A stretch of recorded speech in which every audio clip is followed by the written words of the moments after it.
Troisième et dernière partie de notre émission consacrée à la discorde, nous l'avions dit, entre le président ivoirien Alassane Ouattara et l'ancien Premier ministre Soro Guillaume, qui vit depuis 5 ans en exil et qui est aujourd'hui reçu par les deux régimes militaires, du moins par les régimes militaires de la sous-région, celui du Niger et celui du Burkina Faso. Et nous avons vu dans la deuxième partie de cette émission que le séjour de Soro Guillaume au Niger, au Burkina Faso, a une portée politique, a un message, cache un message politique, et nous en avons abordé les différents aspects. Puis vous, Assane Touo, vous disiez dans la deuxième partie que Soro Guillaume n'adopte pas la bonne posture. Oui, parce que si on aborde la question aussi bien de l'angle du paternalisme politique, d'après lequel Ouattara serait le père et Soro le fils, c'est le fils qui, en tout cas dans la tradition africaine, ce n'est pas maître qui dira le contraire, encore moins connaît.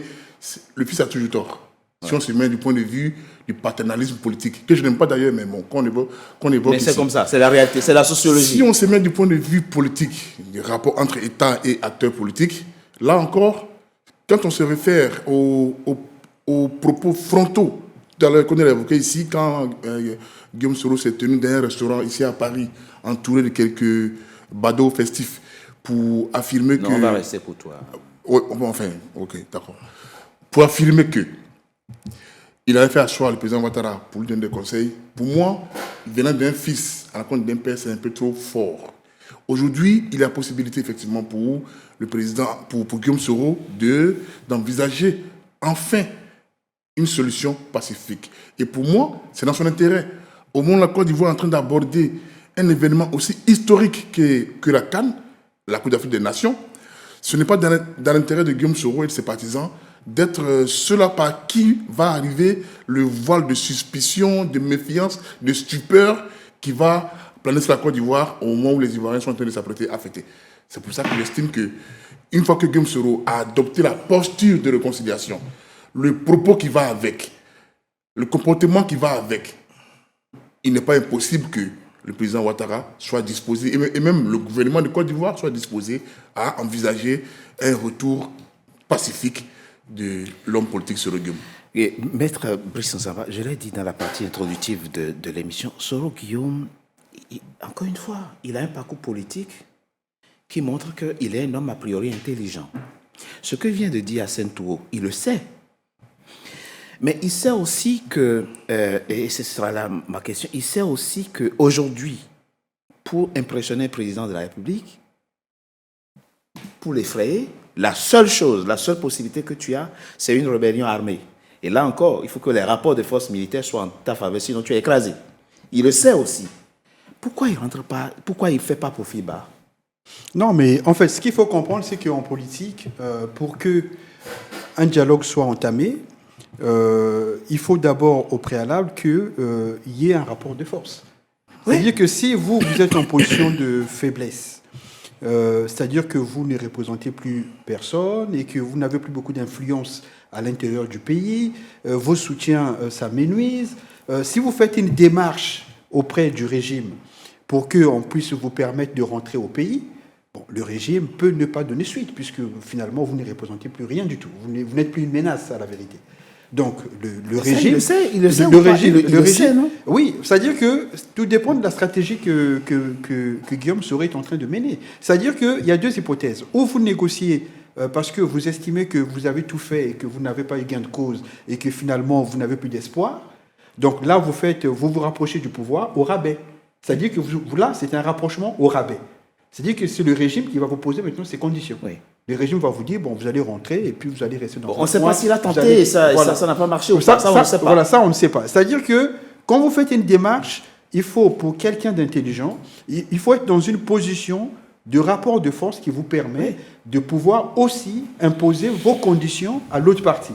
Vous voyez? Donc, le président, en fait, Guillaume Soro, à mon avis, ce qu'il est en train de faire, c'est pour faire monter la pression. C'est-à-dire que... Pression sur qui? Sur le régime. C'est une manière de dire au régime, soit on négocie, hein, soit moi, j'ai des soutiens. J'ai des soutiens, et à partir de ces soutiens-là, je peux déstabiliser la Côte d'Ivoire. Donc, on peut négocier.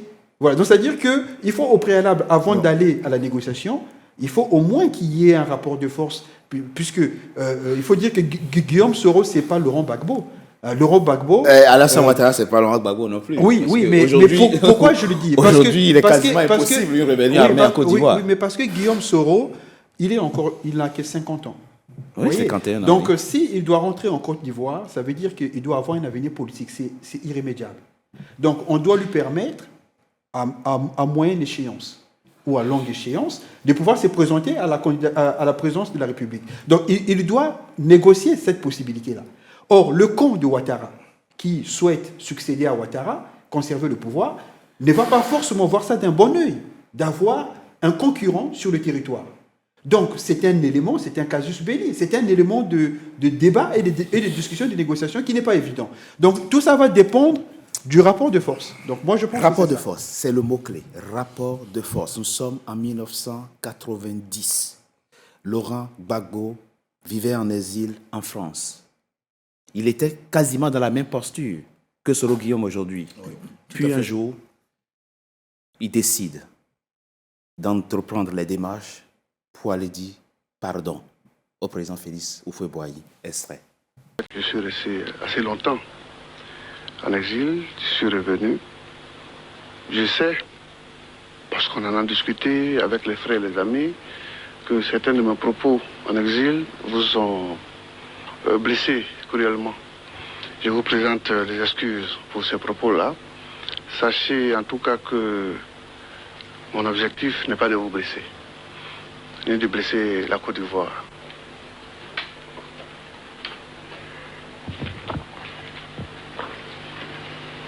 Nous parlons avec beaucoup d'images dans ma petite région. Nous disons que l'oiseau ne se fâche jamais contre l'arbre. L'oiseau, c'est notre jeune frère. L'arbre, c'est la Côte d'Ivoire.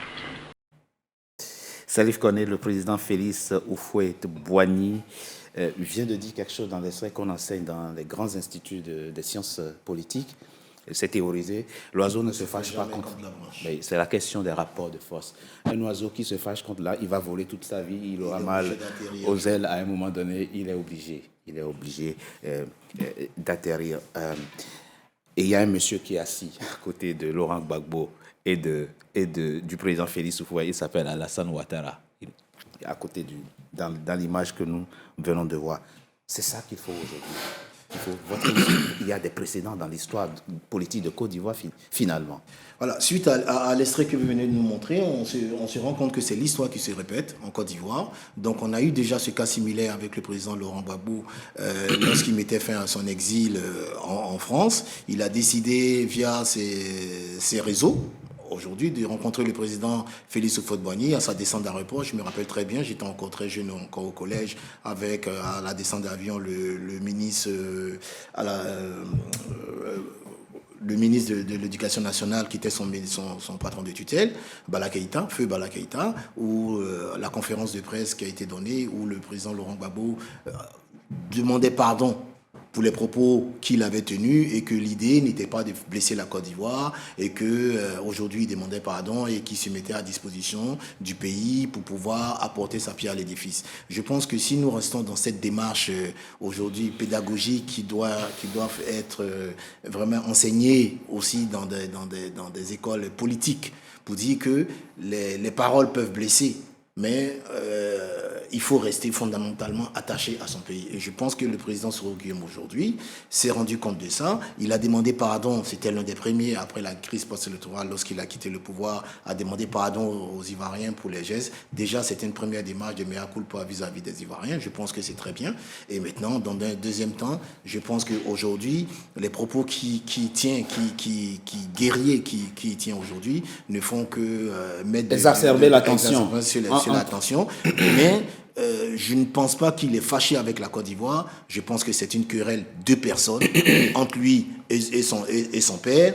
Mais comme on dit en justice, on peut se fâcher comme son père, même quand on prend des coups vis-à-vis de son père. Ce n'est pas parce que son père ne vous aime pas qu'il vous donne des coups. Cela n'a rien à voir. Et pour rebondir un peu dessus, je pense que aujourd'hui, pour le RHDP, ils ont plus à prendre en compte vraiment la menace, parce que je vais appeler ça comme ça, parce qu'ils sont entourés d'un pays, des pays qui sont un peu hostiles à eux, et que cela crée de la tension au niveau des frontières. Ça, c'est le premier point. Et le deuxième point, aujourd'hui, on ne fera plus de coups d'État comme on a l'habitude de voir. On a l'impression de voir qu'on fait moins de dégâts pour ne pas être emmerdé. Aujourd'hui, on fait des coups d'État de palais.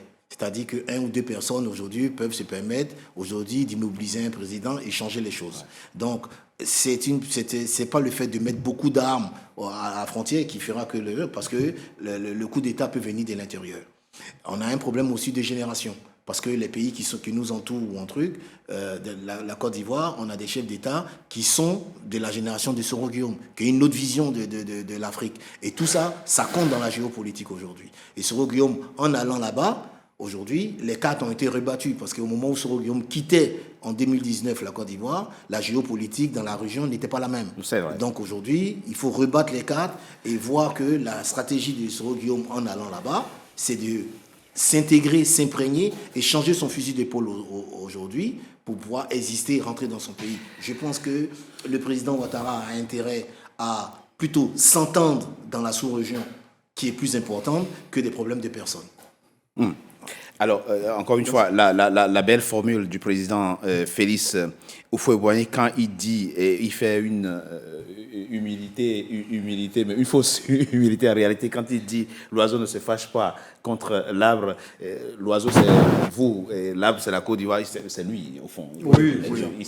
Il ramenait ça à lui, mais il voulait montrer son humilité. Donc aujourd'hui, c'est ce qu'il faut, et Brice Nzamba, que Soro Guillaume rentre dans cette démarche-là, qu'il essaye de voir à travers d'autres chefs d'État peut-être comment engager le dialogue avec le président Alassane Ouattara pour qu'il puisse retourner au pays et bénéficier déjà d'une grâce présidentielle parce qu'il est encore une fois condamné à 20 ans de prison et à perpétuité dans un autre dossier. Oui, moi je pense que l'extrait il est très intéressant, mais il faut replacer l'extrait dans son contexte aussi de l'époque. Totalement. Et géopolitique. Ouais. C'est-à-dire qu'aujourd'hui, le temps n'est plus le même.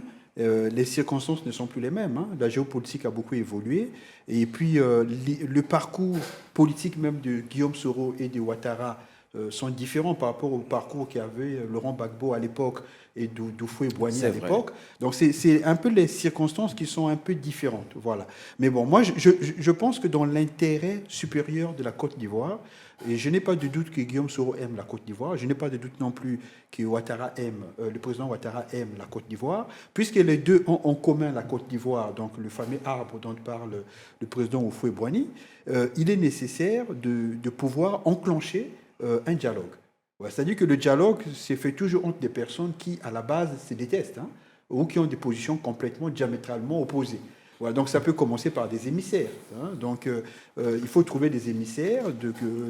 Guillaume Soro peut envoyer des émissaires à Abidjan, comme le président Ouattara peut envoyer des émissaires aussi, pour commencer déjà à prendre langue, à pouvoir discuter sur les modalités, les conditions d'un retour en Côte d'Ivoire. Parce que je pense que le président Ouattara a beaucoup à gagner à faire revenir Guillaume Soro en Côte d'Ivoire qu'à le laisser à l'extérieur. Vous pensez ? Je pense, voilà. Parce que je pense que par rapport à la géopolitique actuelle, à la configuration de la sous-région actuellement, c'est plus dans l'intérêt du président Ouattara d'avoir Guillaume. Parce que comme on dit, c'est mieux d'avoir votre ennemi le plus proche de vous que de l'avoir loin.